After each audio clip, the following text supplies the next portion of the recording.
بسم اللہ الرحمن الرحیم وسیق الذین اتقوا ربهم إلى الجنة زمرا حتى إذا جاءوها وفتحت أبوابها وقال لهم خزنتها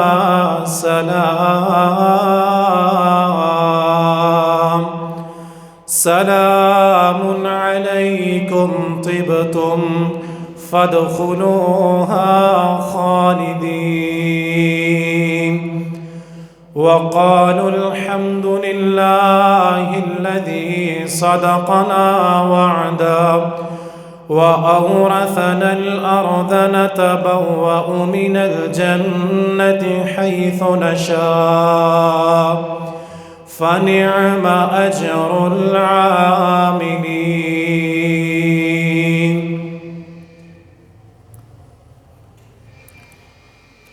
وسيق الذين اتقوا ربهم إلى الجنة زمرا، اور جو لوگ اپنے رب سے ڈر گئے انہیں جنت کی طرف چلایا جائے گا. زمرا گروہوں اور جماعتوں کی شکل میں. حتی اذا جاؤوها، یہاں تک کہ جب وہ جنت کے پاس آئیں گے. وفتحت ابوابها، جنت کے دروازے کھول دیے جائیں گے. وقال لهم خزنتها سلام علیکم، جنت کے نگران، جنت کے چوکیدار کہیں گے تم پر سلامتی ہو. تم دنیا میں بڑے اچھے اور پاکیزہ رہے. فادخلوها خالدین، اب تم ہمیشہ کے لیے جنت میں داخل ہو جاؤ. وقالوا الحمد للہ الذی صدقنا وعدہ، جنتی لوگ جنت میں داخل ہو کر اللہ کی حمد و ثنا اور تعریف بیان کرتے ہوئے کہیں گے تمام تعریفیں اس اللہ کے لیے جس نے ہمارے ساتھ کیے ہوئے وعدے کو سچا کر دیا. صدقنا وعدہ وأورثنا الارض، اور ہمیں جنت کی زمین کے وارث بنایا. نتبوأ من الجنة حيث نشاء، ہم جنت میں جہاں چاہیں رہ سکتے ہیں، ٹھہر سکتے ہیں. فنعم اجر العاملین، عمل کرنے والوں کا صلہ اور بدلہ کتنا اچھا ہے. حمد و ثنا،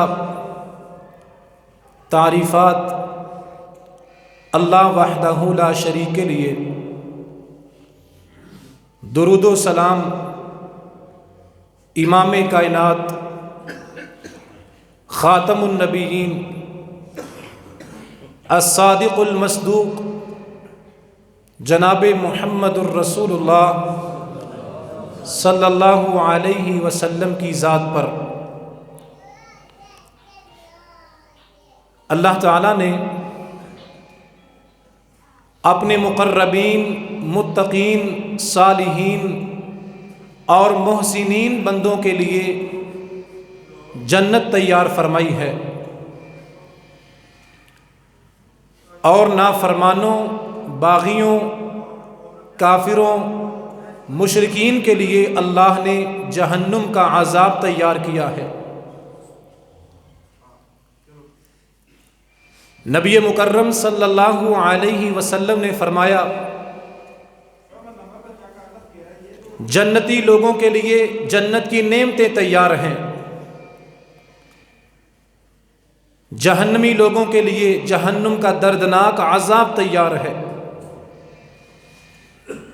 اذا مات احدکم فإنه يعرض عليه مقعده بالغداة والعشي، جب انسان مر جاتا ہے، مرنے کے بعد اگر وہ جنتی ہے تو اس کی جنت اس کو روزانہ صبح و شام دکھائی جاتی ہے۔ اگر وہ اہل نار میں سے، عذاب والوں میں سے ہے، تو مرنے کے بعد صبح اور شام اس کی جہنم کا ٹھکانہ اس کو دکھایا جاتا ہے۔ ہمیشہ اللہ سے دعا کرنی چاہیے، اے اللہ ہمیں، ہمارے والدین، ہمارے عزیز و اقارب جتنے زندہ ہیں یا فوت ہو چکے ہیں، کلمہ پڑھنے والے توحید کی حالت میں جو تیرے پاس پہنچ چکے ہیں، اللہ ہم سب کو جہنم کی آگ سے محفوظ فرما، ہمیں اپنی رحمت کے ساتھ جنت کے داخلے عطا فرما۔ نبی مکرم صلی اللہ علیہ وسلم نے اللہ کی جنت کی صفات بیان فرمائیں، جنت کا تعارف کروایا۔ فی الجنت ثمانیۃ ابواب، متقین، صالحین اور نیک لوگوں کے لیے جو جنت تیار کی گئی ہے، اس جنت کے کل 8 دروازے ہیں۔ فیہا باب یسمى الریان لا يدخلہ الا الصائمون، جنت کا تعارف یہ ہے، جنت کے 8 دروازوں میں ایک دروازے کا نام باب الریان ہے۔ اس دروازے سے گزر کر ان لوگوں کو جنت کا داخلہ نصیب ہوگا جو دنیا میں فرضی اور نفلی روزے رکھنے والے تھے۔ اور نبی مکرم علیہ الصلاۃ والسلام نے جنت کے دروازوں کی چوڑائی اور سائز بیان فرمایا، انما بین المصراعین من مصارع الجنہ بین مکہ و بصرہ، جنت کے ایک دروازے کی چوڑائی، ایک چوکھٹ مکہ سے لے کے ملک شام تک یعنی 1300 کلومیٹر کی چوڑی ہوگی۔ جنت کا ایک دروازہ، ایک چوکھٹ کی چوڑائی اللہ نے 1300 کلومیٹر بنائی ہے۔ اور نبی مکرم علیہ الصلاۃ والسلام نے فرمایا، آتی باب الجنت یوم القیامہ، قیامت کا دن ہوگا، میں جنت کے دروازے پہ آؤں گا، میں دستک دوں گا، دروازہ کھٹکھٹاؤں گا، جنت کے دروازوں پہ کھڑا چوکیدار فرشتہ پوچھے گا، من انت، دستک دینے والا کون ہے؟ میں بتاؤں گا میرا نام محمد ہے صلی اللہ علیہ وسلم۔ چوکیدار جواب دے گا، فَيَقُولُ بِكَ أُمِرْتُ لَا أَفْتَحُ لِأَحَدٍ قَبْلَكَ، اے دستک دینے والے، مجھے حکم دیا گیا تھا کہ ہمارے نبی جناب محمد الرسول اللہ صلی اللہ علیہ وسلم سے پہلے کسی کے لیے جنت کے دروازے نہیں کھلیں گے۔ جنت کے دروازے پہ دستک دے کر دروازے کو کھولا جائے گا، سب سے پہلے امام کائنات جناب محمد الرسول اللہ صلی اللہ علیہ وسلم کے لیے۔ نبی مکرم صلی اللہ علیہ وسلم نے کچھ خوش نصیب لوگوں کا تذکرہ فرمایا، خوش قسمت لوگ کہ جن کو جنت کے 8 دروازوں سے پکارا جائے گا، جن کے لیے جنت کے 8 دروازے کھولے جائیں گے، جس دروازے سے جی چاہے وہ جنت میں داخل ہو جائیں گے۔ وہ خوش نصیب جن کے لیے جنت کے 8 دروازے کھولے جائیں گے، جن کو اختیار دیا جائے گا، یہ تمہارے لیے جنت کے 8 دروازے کھلے ہیں، جس دروازے سے تم چاہتے ہو جنت میں داخل ہو جاؤ۔ ان میں سے پہلا بندہ اللہ کے پاک پیغمبر علیہ السلام نے فرمایا من قال اشہد اللہ الہ الا اللہ، جس نے دل سے گواہی دی، جس کا عقیدہ اور ایمان یہ تھا کائنات میں عبادت کے قابل صرف ایک اللہ ہے، جس کا ماتھا اور سر جھکا صرف ایک اللہ کے سامنے، جس کے ہاتھ دعا کے لیے اٹھے صرف ایک اللہ کے سامنے، اور وَأَنَّ مُحَمَّدًا عَبْدُهُ وَرَسُولُهُ، اس نے گواہی دی، اس کا عقیدہ یہ تھا جناب محمد الرسول اللہ صلی اللہ علیہ وسلم اللہ کے رسول ہیں، اس کے آخری نبی ہیں، اس کے بندے ہیں۔ وَأَنَّ عِيسَىٰ عَبْدُ اللَّهِ وَابْنُ أَمَتِهِ وَكَلِمَتُهُ أَلْقَاهَا إِلَىٰ مَرْيَمَ وَرُوحٌ مِّنْهُ، اور اس کا یہ بھی ایمان اور عقیدہ تھا جناب عیسیٰ علیہ السلام اللہ کے بندے اور رسول ہیں، اللہ کی طرف سے روح اور کلمہ ہیں، جو اللہ نے جناب مریم علیہ السلام کی طرف روح ڈالی تھی۔ وَأَنَّ الْجَنَّةَ حَقٌّ وَالنَّارَ حَقٌّ، اور اس بندے کا یہ بھی یقین تھا کہ جنت بھی برحق ہے، جہنم بھی برحق ہے، جنت اور جہنم پر بھی یقین تھا۔ ادخلہ اللہ من ای ابواب الجنت الثمانیہ شاء، جس نے اللہ کو ایک مانا، اللہ کے پیغمبر کو اللہ کا آخری رسول مانا، جناب عیسیٰ علیہ السلام کو اللہ کا بندہ اور نبی مانا، رسول مانا، جنت اور جہنم پر ایمان رکھا، قیامت کا دن ہوگا، جنت کے 8 دروازے اس کے لیے کھول دیے جائیں گے، اختیار دیا جائے گا جس دروازے سے جی چاہتا ہے جنت میں داخل ہو جاؤ۔ اور دوسرا بندہ ما منکم من احد فیبلغ او فیسبغ الوضو، جو 5 نمازوں کے لیے اچھی طرح سنت کے مطابق وضو کرتا ہے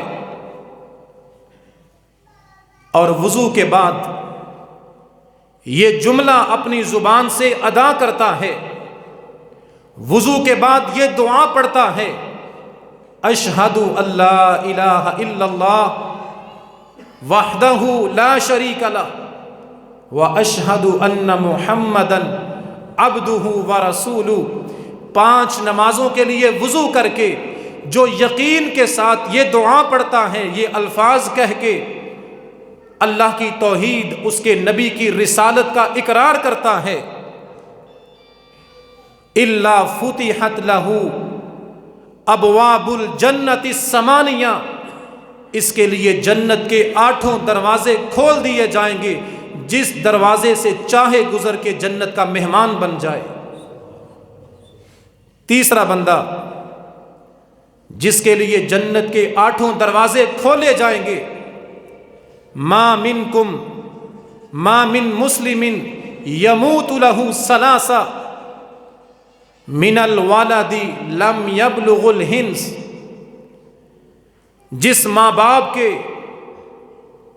3 بچے بالغ ہونے سے پہلے پہلے اللہ کو پیارے ہو گئے، بیٹا ہو یا بیٹی ہو، آنکھوں کی ٹھنڈک، جگر کے ٹکڑے اللہ نے عطا کر کے واپس لے لیے، اس نے 3 بچوں کی وفات پر صبر اور شکر کیا، الا تلقوہ من ابواب الجنت الثمانیہ، قیامت کا دن ہوگا، یہ فوت ہونے والے بچے جنت کے 8 دروازوں پہ اپنے والدین کا استقبال کریں گے، ان کو اختیار دیا جائے گا، اولاد کی وفات پہ صبر کرنے والوں، تمہارے لیے جنت کے 8 دروازے کھلے ہیں، جس دروازے سے چاہتے ہو جنت کے وارث بن جاؤ۔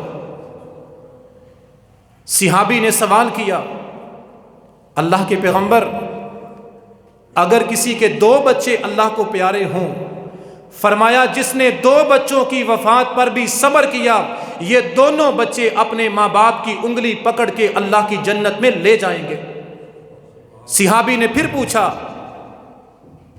ایک بچہ فوت ہو جائے غم تو اس کا بھی ہوتا ہے، کسی کا ایک پھول، ایک لختے جگر، ایک بچہ اللہ کو پیارا ہو جائے، نبی علیہ السلام نے فرمایا جس کا بیٹا یا بیٹی ایک بچہ بھی اللہ کو پیارا ہو گیا، باپ کی زندگی میں فوت ہو گیا، باپ نے صبر کر لیا، اللہ کی رضا کو مان لیا، اولاد کے صدمے پہ، اولاد کی وفات کے غم میں صبر کر لیا، یہ بچہ بھی جہنم سے رکاوٹ بن کے اپنے والدین کو اللہ کی جنت کا وارث بنا دے گا۔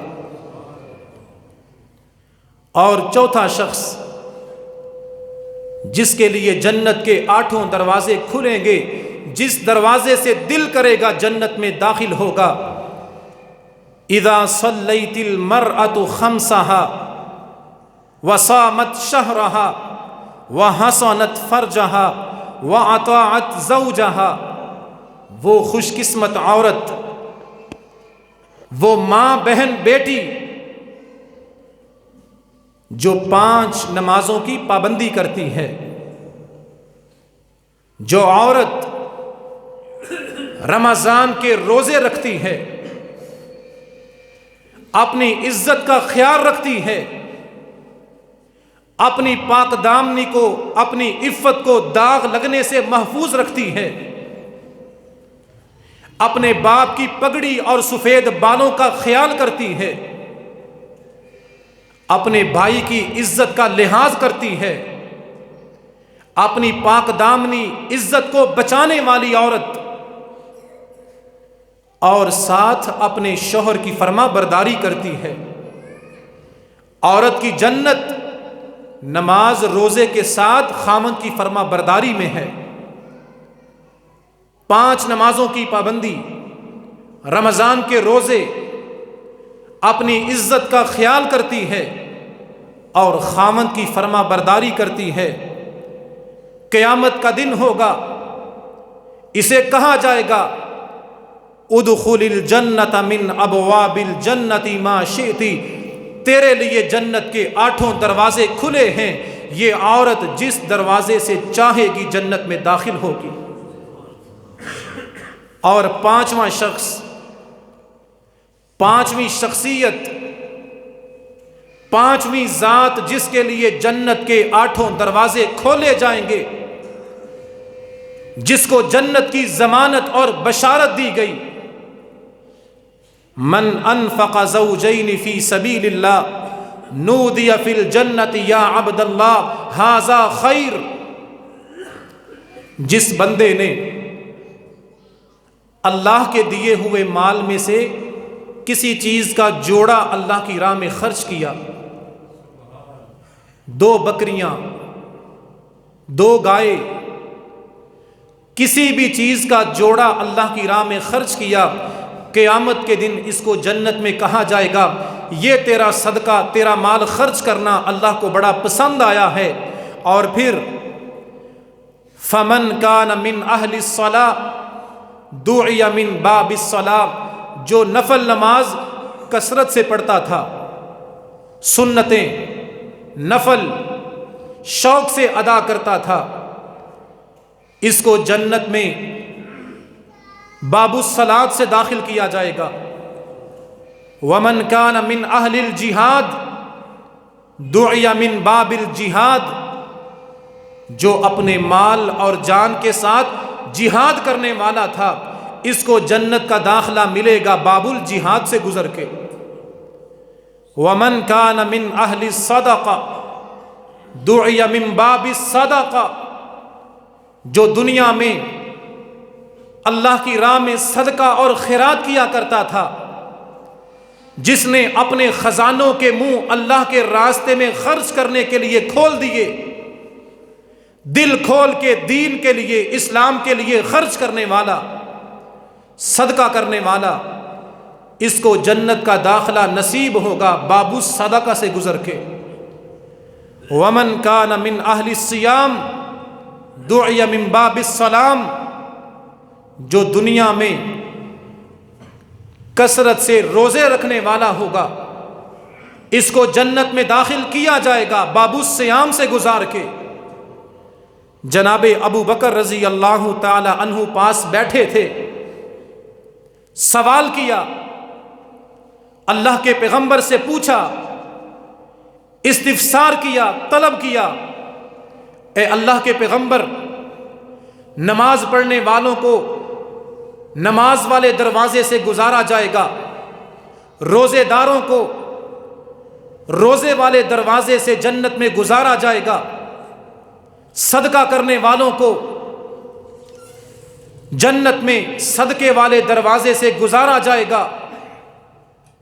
کیا کوئی ایسا خوش قسمت بھی ہے جس کے لیے جنت کے 8 دروازے کھلے ہوں گے؟ هل يدعى احد من تلك الابواب كلها، کوئی ایسا بھی ہوگا جس کو جنت کے 8 دروازوں سے پکارا جائے گا؟ اللہ کے پیغمبر نے فرمایا نعم وارجو ان تکون منہم۔ ابو بکر، جن لوگوں کے لیے جنت کے 8 دروازے کھلیں گے ان میں تیرا نام بھی شامل ہے۔ ابو بکر تو ان لوگوں میں سے ہوگا جن کو جنت کے 8 دروازوں سے پکارا جائے گا، جنت کے 8 دروازوں کے فرشتے استقبال کریں گے، آوازیں دیں گے، استقبال کریں گے۔ جنت کے 8 دروازوں سے جس کو پکارا جائے گا اس میں ابو بکر تیرا نام بھی شامل ہے۔ یہ بات کہنے والا کون ہے؟ دنیا کا سب سے سچا انسان، الصادق المصدوق، جس کی زبان سے کبھی جھوٹ نکلا ہی نہیں، جس نے مکہ کی وادی میں 40 سال کا عرصہ گزارا اور پہاڑ پہ چڑھ کے لوگوں کو نبوت کی دعوت دی۔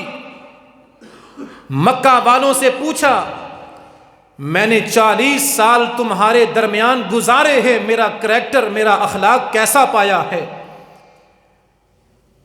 مکہ کی وادی نے ایک زبان ہو کے جواب دیا، ما جربناک الا صدقا، 40 سال آپ نے ہمارے ساتھ گزارے ہیں، ہمارے کانوں نے کبھی آپ کی زبان سے جھوٹ سنا ہی نہیں ہے۔ دنیا کا سب سے سچا، نبیوں کا امام کہے ابو بکر تو وہ ہے جس کے لیے جنت کے 8 دروازے کھولے جائیں گے، اور آج کا لعنتی ابو بکر کو کافر اور مرتد کہے۔ جناب عبداللہ بن عمر بن عاص رضی اللہ تعالی عنہ نے اللہ کے پیغمبر سے سوال کیا، ای الناس احب الیک، اے نبیوں کے امام، آپ کے دل میں کس انسان کی محبت سب سے زیادہ ہے؟ کس کے ساتھ آپ کی چاہت اور پیار ہر ایک سے بڑھ کے ہے؟ نبوت والی زبان نے جواب دیا، قال عائشہ، میرے دل میں جس انسان کی محبت اور پیار سب سے زیادہ ہے وہ میری بیوی عائشہ ہے رضی اللہ تعالی عنہا۔ صحابی نے پوچھا، مردوں میں سے سب سے بڑھ کے پیار کس کے ساتھ کرتے ہیں؟ فرمایا قال ابوہا، مردوں میں ہر ایک سے بڑھ کے جس کے ساتھ میں محبت کرتا ہوں وہ عائشہ کا باپ ابو بکر ہے رضی اللہ تعالی عنہ۔ میرے نبی ہر ایک سے بڑھ کے جس کے ساتھ پیار کریں وہ نام ابو بکر ہے۔ اور جناب ابو موسیٰ اشعری رضی اللہ تعالی عنہ بیان کرتے ہیں، ایک دن اللہ کے پاک پیغمبر علیہ السلام ایک باغ کے اندر داخل ہوئے اور مجھے ذمہ داری دی، ابو موسیٰ اشعری تو نے باغ کے دروازے پہ کھڑے رہنا ہے، کسی کو اندر نہیں آنے دینا۔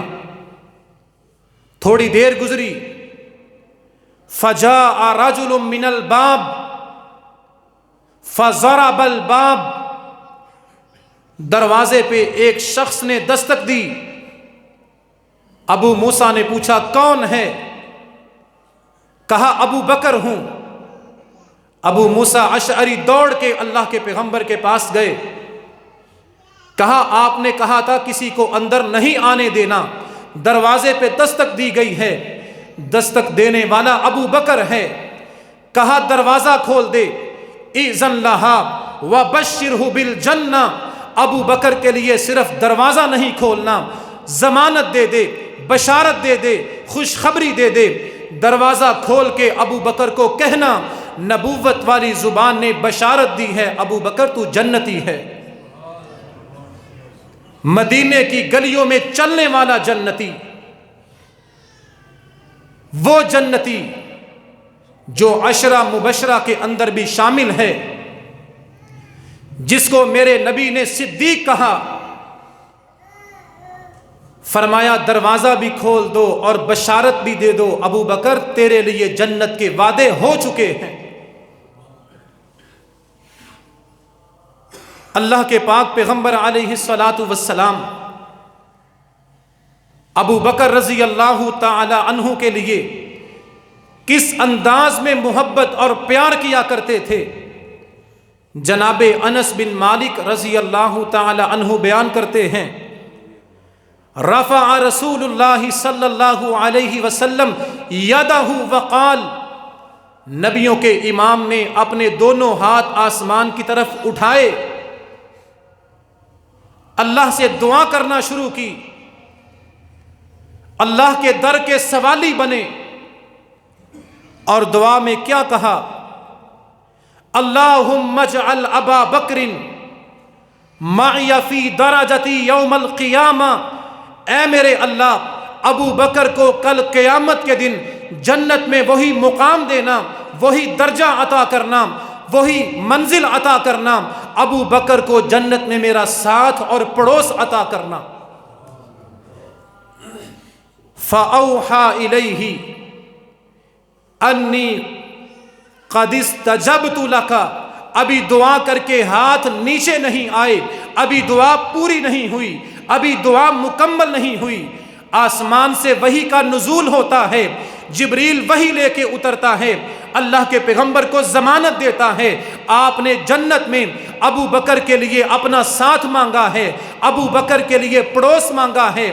اے اللہ کے نبی، آپ کے ہاتھ نیچے آنے سے پہلے، دعا پوری ہونے سے پہلے، عرش والے نے آپ کی دعا کو قبول کر کے ابو بکر کو جنت میں آپ کا پڑوس عطا کر دیا ہے۔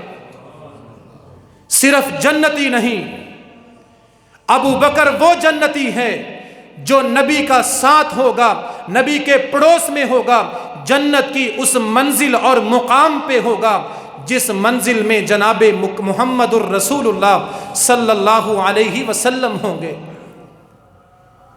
اور پھر جناب ابو بکر رضی اللہ تعالی عنہ،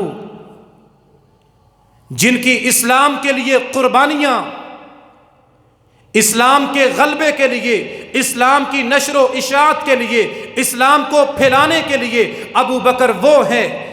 جہاد کا اعلان ہوتا ہے، ابو بکر پہلی صف میں نبی کے ساتھ اپنا سینہ تان کے کھڑا ہوتا ہے۔ جہاد کے لیے چندے کا اعلان ہوتا ہے، ابو بکر اسلام کے غلبے کے لیے کس انداز میں قربانی دیتے ہیں۔ ہر موقع پر جناب ابو بکر رضی اللہ تعالی عنہ تمام صحابہ سے بڑھ کے صدقہ کیا کرتے۔ ایک موقع آیا، اللہ کے پیغمبر علیہ السلام نے اعلان فرمایا، میدان مقتل سجنے والا ہے، حق اور باطل کا مارکا ہونے والا ہے، اسلام اور کفر آمنے سامنے ہونے والے ہیں، مسلمانوں کو جہاد کے لیے چندہ چاہیے، فنڈ چاہیے، تعاون چاہیے۔ جناب عمر رضی اللہ تعالی عنہ اٹھے، ارادہ کیا، نیت کی، آج میں ابو بکر سے آگے بڑھوں گا، اللہ ہمیں بھی نیکیوں میں آگے بڑھنے کی توفیق عطا فرمائے۔ یہ ہے مقابلہ، دنیا داری میں تو مقابلہ ہوتا ہے، اصل مقابلہ دین میں اور نیکی میں مقابلہ ہے۔ کہا آج میں ابو بکر سے زیادہ صدقہ کروں گا۔ لوگ کھجورے لے کے، سونا لے کے، چاندی لے کے آ رہے ہیں، اللہ کے پیغمبر کے قدموں میں ڈھیر کر رہے ہیں۔ جناب عمر آئے، سوال کیا گیا عمر کیا لائے ہو؟ جناب عمر نے خوش ہو کے بتایا گھر کا آدھا سامان قربان کر دیا ہے، اور کھڑے ہو کے دیکھنے لگے، جناب ابو بکر کا استقبال کرنے لگے۔ آج ابو بکر آئیں گے، میرے نمبر زیادہ ہوں گے، مجھے خوشی ہوگی، میں نیکی میں آگے بڑھوں گا۔ یار غار آئے، نبی کے وفادار آ رہے ہیں، گٹھری سر پہ اٹھائی ہے، وفاؤں کا پتلا، محبت کا نمونہ آ رہا ہے، جس نے قیامت تک آنے والوں کو نبی سے محبت سکھائی وہ آ رہا ہے۔ کہا ابو بکر کیا لائے ہو؟ کہا سارا کچھ لے آیا۔ کہا گھر میں بال بچوں کے لیے کیا چھوڑا ہے؟ کہا اللہ کی محبت، اس کے نبی کا پیار کافی ہے۔ اے اللہ کے نبی، گھر کا سارا سامان لے آیا ہوں، بھوک لگے گی آپ کا دیدار کر کے بھوک مٹا لوں گا، پیاس کی حاجت ہوگی آپ کو دیکھوں گا، پیاس دور ہو جائے گی۔ میرے ایمان نے گوارا نہیں کیا میرے نبی کا اعلان ہو اور ابو بکر کے گھر میں ایک سوئی بھی باقی رہ جائے۔ آج دنیا کے کونے کونے میں اسلام پہنچا ہے، اسلام ابو بکر کی قربانیوں کے بعد پہنچا ہے۔ سمندروں کے جزیروں میں، خشکی کے ٹکڑوں میں، عرب کی سرزمین سے لگنے والا پودا پوری دنیا کو پھل دے رہا ہے۔ اسلام کے پھیلنے میں جناب ابو بکر کے احسان شامل ہیں۔ اور میرے نبی علیہ السلام نے فرمایا تھا، اللہ کے پیغمبر کی عادت یہ تھی، اگر کوئی بندہ میرے نبی کے ساتھ نیکی کرتا آپ اس کا احسان ضرور ادا کرتے۔ کسی سے قرض لیا 10 کلو کھجوریں، جب قرض واپس کرنے کی باری آئی آپ نے 12 کلو واپس کی، ساتھ احسان کا شکریہ ادا کیا، اور آپ نے فرمایا اس کائنات میں جس بندے نے مجھ پر احسان کیا ہے میں نے ہر بندے کا احسان ادا کر دیا ہے۔ ایک شخصیت ایسی ہے، ایک ذات ایسی ہے، ایک بندہ ایسا ہے جس کے میرے اوپر اتنے احسان اور نیکیاں ہیں، میں محمد بھی اس کے احسان ادا نہیں کر سکا، اور وہ ذات جناب ابو بکر کی ذات ہے، جس کے اسلام پہ احسان ہیں، مسلمانوں پہ احسان ہیں، اسلام پھیلا ہے، اسلام کا غلبہ ہوا ہے، تو جناب ابو بکر کی قربانیاں شامل ہیں۔ پھر قربان جاؤں جناب ابو بکر کی سیرت پر۔ اللہ نے جس طرح جناب ابو بکر کو دنیا میں نبی کا ساتھ عطا کیا، جہاں نبی جاتے ہیں ابو بکر ساتھ ہے، اور پھر اللہ نے ابو بکر کو قبر میں بھی نبی کا پڑوس عطا کیا۔ قیامت کا دن ہوگا، سب سے پہلے اللہ کے پیغمبر کی قبر کھلے گی، اس کے بعد جس کی قبر کھلے گی وہ نام جناب ابو بکر کا نام ہے۔ اور یہ ساتھ، یہ قربت، یہ محبت اللہ کو اتنی پسند آئی، فرمایا حوض کوثر پہ میرے دائیں طرف جو کھڑا ہوگا وہ ابو بکر ہوگا۔ اور یہ قربت اور محبت اللہ کو اتنی پسند آئی، جنت میں نبی کے ساتھ اور پڑوس میں جو ہوگا وہ ابو بکر ہوگا۔ اسی طرح جس طرح نبی کو اور ابو بکر کو آپس کی محبت اور قربت ملی، اللہ نے جناب ابو بکر کے اندر وہی خوبیاں پیدا فرمائیں جو خوبیاں اللہ نے اپنے نبی میں پیدا فرمائیں۔ پہلی وحی کا موقع آیا، ابو بکر وہ ہے جس میں نبی والی خوبیاں، نبی والی صفات تھیں، ابو بکر وہ ہے جس کے اندر نبی والی صفات تھیں۔ پہلی وحی آئی، اللہ کے پیغمبر گھر میں آئے، ہماری ماں سیدہ خدیجہ رضی اللہ تعالی عنہا گھر میں تھیں. آپ گھبرا گئے، ڈر گئے، پریشان ہو گئے. فرمایا خدیجہ مجھے ڈر لگ رہا ہے، گھبراہٹ ہو رہی ہے، مجھے کمبل دو، مجھے خدشہ ہے میری موت واقع ہو جائے گی. سیدہ خدیجہ نے اپنے خاوند کے، اللہ کے نبی کے کون سے اوصاف اور خوبیاں بیان فرمائیں. فرمایا انک لتصل الرحم، اے اللہ کے نبی آپ صلہ رحمی کرتے ہیں. وتحمل الکل، مجبوروں کے کمزوروں کے بوجھ اٹھاتے ہیں. وتکسب المعدوم، جن کا کمانے والا کوئی نہیں آپ ان کو کما کے کھلاتے ہیں. وتقری الضیف، مہمانوں کی مہمان نوازی کرتے ہیں. وتعین علی نوائب الحق، اور آپ مظلوم کی مدد اور حمایت کرتے ہیں. اللہ آپ کو پریشان نہیں کرے گا، ضائع نہیں کرے گا. ایک موقع آیا، جناب ابو بکر رضی اللہ تعالی عنہ مکہ والوں کے سلوک سے تنگ آ کر مکہ کو چھوڑنے کے لیے نکل پڑے. جا رہے ہیں، راستے میں ابن الدغینہ ملا، کافر ہے، کلمہ نہیں پڑا. اس نے پوچھا ابو بکر کہاں جا رہے ہو؟ کہا مکہ والوں نے جینا حرام کر دیا ہے، مارتے ہیں، ظلم کرتے ہیں، اللہ کی بندگی سے روکتے ہیں، مکہ چھوڑ کے جا رہا ہوں. ابن دغینہ نے ابو بکر کی وہی خوبیاں بیان فرمائیں جو سیدہ خدیجہ نے اللہ کے پیغمبر کی خوبیاں بیان فرمائیں. کہا ابو بکر ان مثلک لا یخرج ولا یخرج، ابو بکر تو بڑا عظیم انسان ہے، تجھ جیسا انسان نکالا نہیں جاتا. خوبیاں کیا ہیں؟ فَإِنَّكَ تَكْسِبُ الْمَعْدُومَ، ابو بکر تو وہ ہے جو غریبوں کو، پریشان لوگوں کو کما کے کھلاتا ہے. وہی خوبی جو سیدہ خدیجہ نے اللہ کے پیغمبر کی بیان فرمائی. اِنَّكَ لَتَصِلُ الرَّحِمَ، ابو بکر تو صلہ رحمی کرتا ہے. وَتَحْمِلُ الْكَلَّ، ابو بکر تو غریبوں اور مسکینوں اور کمزوروں کے بوجھ اٹھاتا ہے. وَتَقْرِي الضَّيْفَ، تو مہمانوں کی مہمان نوازی کرتا ہے. وَتُعِينُ عَلَى نَوَائِبِ الْحَقِّ، تو مظلوم کی حمایت کرتا ہے. اللہ نے وہی خوبیاں جناب ابو بکر کو عطا فرمائیں جن خوبیوں کا مالک اللہ نے اپنے نبی کو بنایا تھا. اور پھر جناب عمر رضی اللہ تعالی عنہ جناب ابو بکر صدیق کی شان کن الفاظ میں بیان کرتے ہیں.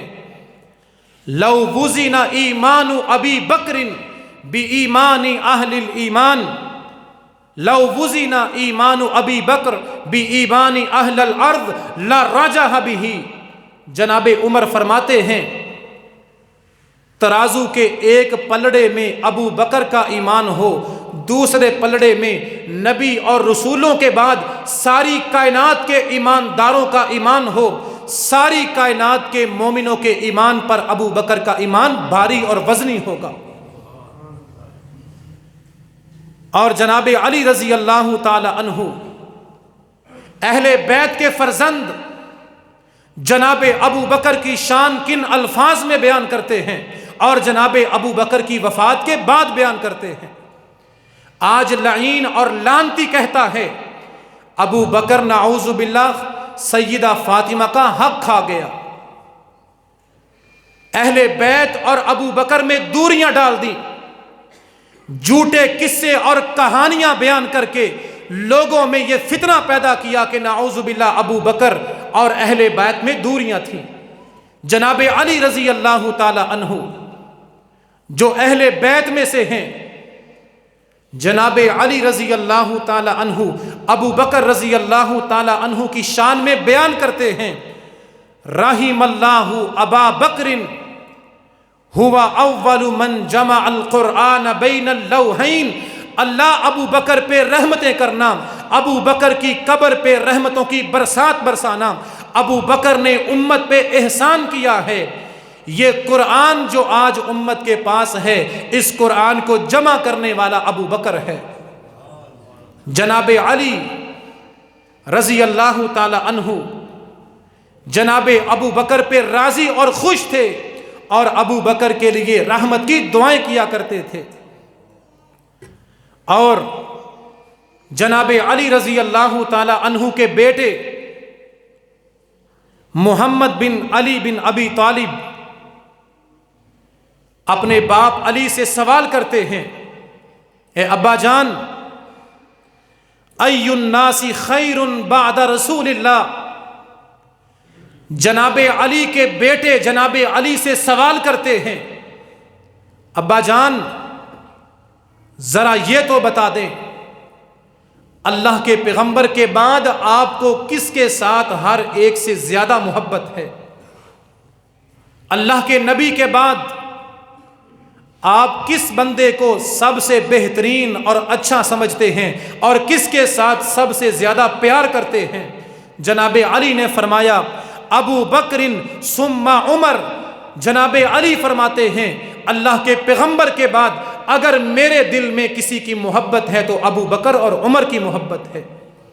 اور آج علی کا ملنگ شرک کے گٹر اور اندھیروں میں ڈوبا ہوا، علی علی کا نام لینے والا، علی کا عاشق اور ملنگ کہلوانے والا، یہ لانتی بکواس کرتا ہے کہ نعوذ باللہ جناب ابو بکر نے علی پہ ظلم کیا تھا۔ جناب علی فرماتے ہیں میرے دل میں نبی کے بعد جس کی محبت زیادہ ہے وہ ابو بکر کا نام ہے۔ اور امام احمد ابن حنبل رحمۃ اللہ علیہ حدیث کو بیان کرتے ہیں، جناب علی رضی اللہ تعالی عنہ ممبر پہ آئے، ممبر پہ کھڑے ہوئے، لوگوں کو اکٹھا کیا، خطبہ دیا۔ خطبے میں جناب ابو بکر کی شان بیان فرمائی، فرمایا ان الناس یفضلونی علی ابا بکر و عمر۔ جناب علی نے فرمایا میرے کانوں نے سنا ہے کچھ لوگ ابو بکر اور عمر کی شان کو کم کرتے ہیں، ابو بکر اور عمر رضی اللہ تعالی عنہما کی گستاخی اور بے ادبی کرتے ہیں۔ فرمایا فَهُوَ مُفْتِرٌ۔ جناب علی فرماتے ہیں جو بندہ یہ کہے کہ جناب ابو بکر اور عمر کی شان مقام کم ہے وہ جھوٹا ہے۔ ان الناس ان خیر الناس بعد رسول اللہ ابو بکر ثم عمر۔ لوگوں سنو، اللہ کے رسول کے بعد کائنات کا، اس امت کا جو سب سے بڑے مقام اور بڑی شان والا شخص ہے وہ ابو بکر اور عمر ہیں۔ امت کو گمراہ کیا گیا، اہل بیت اور ابو بکر اور عمر کے درمیان دوریاں ڈالی گئیں۔ اہل بیت کے فرزند جس کے نام پہ نظر و نیاز اور چندے لیے جاتے ہیں، جس کے نام پہ مذہب اور مسلک چلایا جاتا ہے، امام جعفر صادق رحمت اللہ علیہ، جناب حسین کی نسل اور خاندان میں سے، جناب علی کی نسل میں سے اہل بیت کا شخص امام جعفر صادق جناب ابو بکر کے بارے میں کیا کہتے ہیں؟ اللہم انی احب ابا بکر و عمر۔ امام جعفر صادق کے نام پہ مذہب چلانے والے لوگوں کو یہ باتیں نہیں بتائیں گے، یہ دین چھپائیں گے۔ امام جعفر صادق کہتے ہیں اللہم انی احب ابا بکر و عمر، اللہ میں ابو بکر اور عمر سے محبت کرتا ہوں، وَأَتَوَلَّاهُمَا ان دونوں کو اپنا دوست مانتا ہوں۔ اللہم ان کان لی خلاف ھذا فلا نالتنی شفاعت محمد یوم القیامہ۔ امام جعفر صادق کہتے ہیں اے اللہ اگر میرے دل میں ابو بکر یا عمر کے بارے میں کوئی نفرت یا بغض ہو، قیامت کے دن مجھے اپنے نبی کی سفارش عطا نہ کرنا۔ اور امام جعفر صادق فرماتے ہیں باری اللہ ممن تبرأ ابا بکر و عمر، وہ لعنتی جو ابو بکر اور عمر کو گالی دیتا ہے اس کا اللہ کے ساتھ کوئی تعلق اور واسطہ نہیں ہے۔ اور امام باقر رحمت اللہ علیہ، ان کے امام جو صحابہ کو گالیاں بکتے ہیں، امام باقر رحمت اللہ علیہ فرماتے ہیں من جاہل فضل ابی بکر و عمر فقد جاہل سنہ، جس کو ابو بکر اور عمر کی شان معلوم نہیں وہ دین کے علم سے جاہل اور کورا ہے۔ جبے پہنو، قبے پہنو، اپنے ناموں کے ساتھ علامہ فہامہ لگاؤ، سٹیجوں پہ بیٹھ کے تقریریں کرو، جو بندہ ابو بکر اور عمر کی شان میں گستاخی کرتا ہے وہ کائنات کا سب سے بڑا جاہل ہے۔ اور امام احمد ابن حنبل سے پوچھا گیا امام صاحب بتا دیں ایسے لعنتی، ایسے فاسق پیدا ہو چکے ہیں جو صحابہ کو گالیاں بکتے ہیں، ابو بکر اور عمر کی شان میں گستاخی کرتے ہیں۔ امام احمد سے پوچھا گیا جو ابو بکر اور عمر کو گالی بکے اس کا انجام آپ کے خیال میں کیا ہے؟ امام احمد نے جواب دیا ما اراہ علی الاسلام، امام احمد کا فتویٰ یہ ہے جو ابو بکر کو گالی دے اس کا مسلمانوں کے ساتھ کوئی واسطہ نہیں ہے۔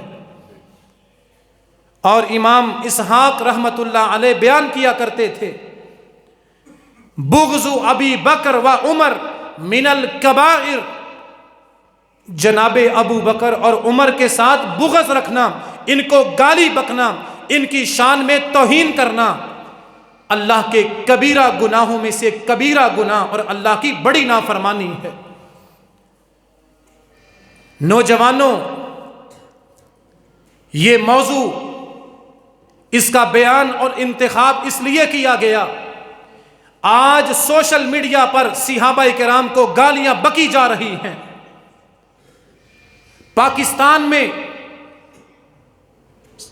کونے کونے میں، شہروں میں صحابہ کو سر عام گالیاں بکی جاتی ہیں، اور ریاست مدینہ میں ابو بکر اتنا مظلوم ہے کہ کسی جج کے خلاف زبان استعمال کی جائے توہین عدالت کا کیس ہوتا ہے، کسی جرنیل کے خلاف بولا جائے غداری کا مقدمہ درج ہوتا ہے۔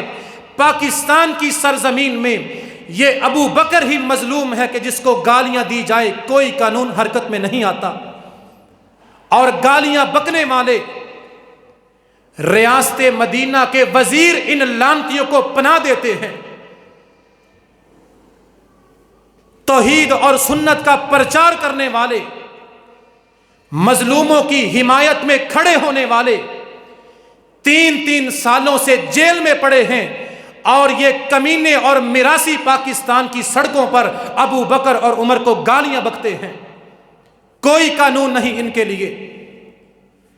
سبطین شاہ نقوی، سب کہیں حافظہ اللہ تعالی، اللہ اس بندے کی، اپنے اس ولی کی ہر شر سے حفاظت فرمائے۔ خود واقعہ بیان کرتے ہیں، سبطین شاہ نقوی حافظہ اللہ تعالی سید خاندان سے ہیں۔ کہا میرا سگا ماما، میری ماں کا سگا اور حقیقی بھائی صحابہ کا گستاخ تھا، ابو بکر اور عمر کو گالیاں بکتا تھا، اتنا بڑا لعنتی تھا،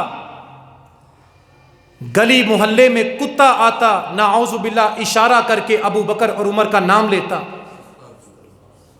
میں نے بڑا سمجھایا اللہ تجھے نشان عبرت بنا دے گا، نبی کے یاروں کی گستاخی چھوڑ دے، توبہ کر لے۔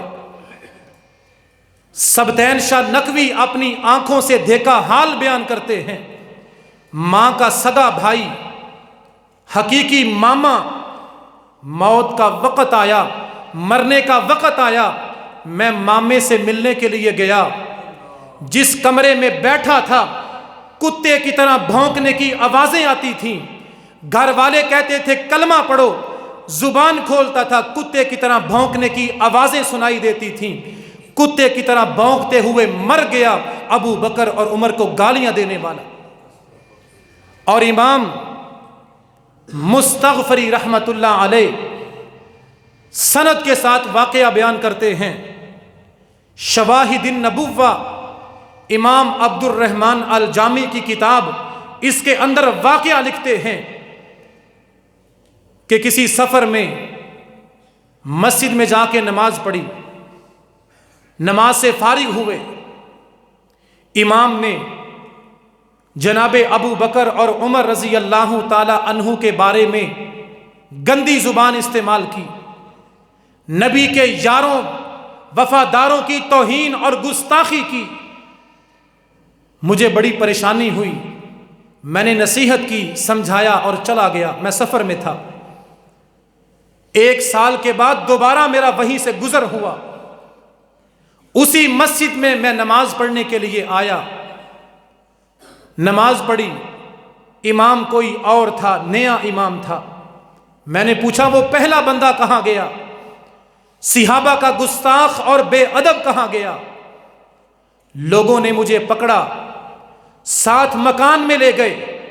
شواہد النبوہ لی عبد الرحمن الجامی کا یہ واقعہ فرماتے ہیں، مجھے پکڑ کے مکان میں لے گئے، کمرے کا دروازہ کھولا، وہی پچھلے سال والا امام بیٹھا ہے، شکل کتے جیسی ہو گئی ہے، آنکھوں سے پانی جاری ہے، منہ سے زبان باہر لٹکی ہوئی ہے۔